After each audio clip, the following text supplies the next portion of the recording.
Sa mga katik vloggers, mga subscribers, bago at luma, mga supporters, mga dumaan, dumalaw at bumisita sa channel, lahat ng mga viewers, secret viewers at silent viewers, magandang araw. So meron tayong ginawa dito na lumang Panasonic desk player, CD player, portable CD player. Ayan siya. SLMP73J, yung kanyang modelo. So dalawa yung issue nito. So kapag nagpi-play ka, lumalabas dito sa display na charge, mga sandali lang nagpi-play tapos charge nakalagay dito. So parang naglo-lowbat. So bakit siya nag-i-indicate dito na charge na hindi naman battery ginagamit, adapter naman. Okay, so nakita natin na siguro ginamit yung battery dito at matagal tong na-stock, hindi nila tinanggal yung luma. So lumabas yung liquid niya, yung acid, at nagkalat dito sa board.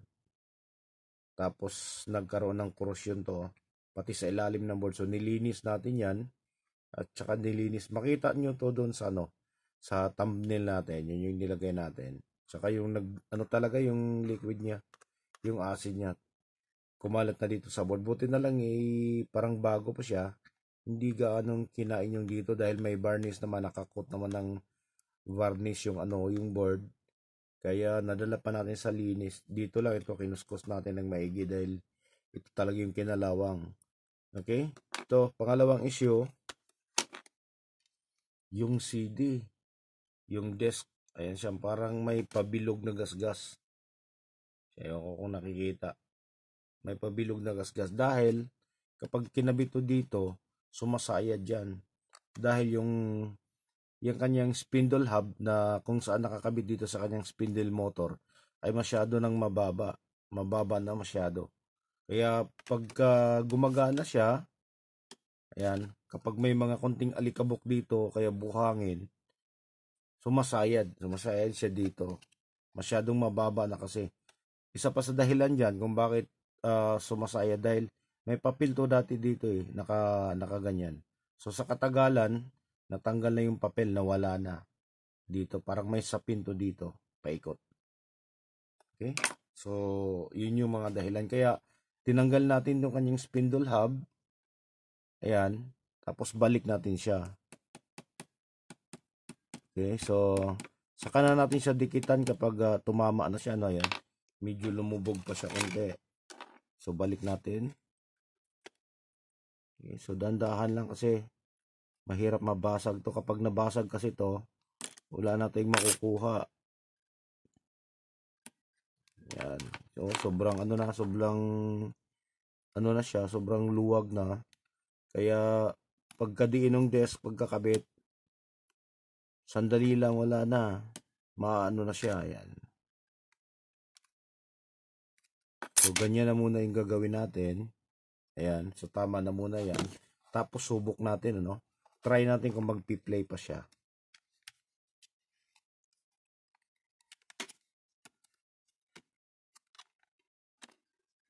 So, lumang-luma na to.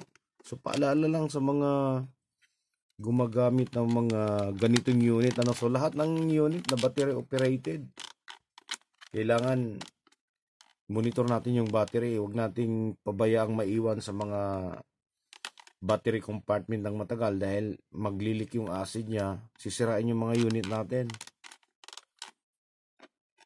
Yan. So ito, check natin So huwag na to masyadong marami ng gasgas. Hanap tayo ng iba. Ito, subukan natin to. So dandahan lang muna natin para huwag masyadong umano sa ilalim.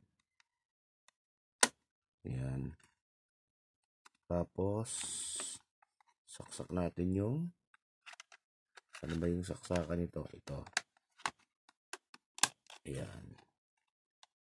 Tapos play natin.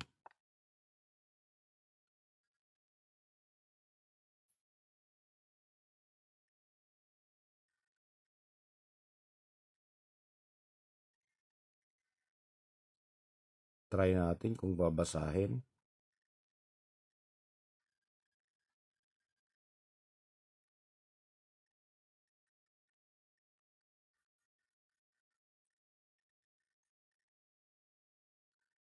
Ayun, binasa. Okay, nakita nyo, yan o. Babasa na siya, yan.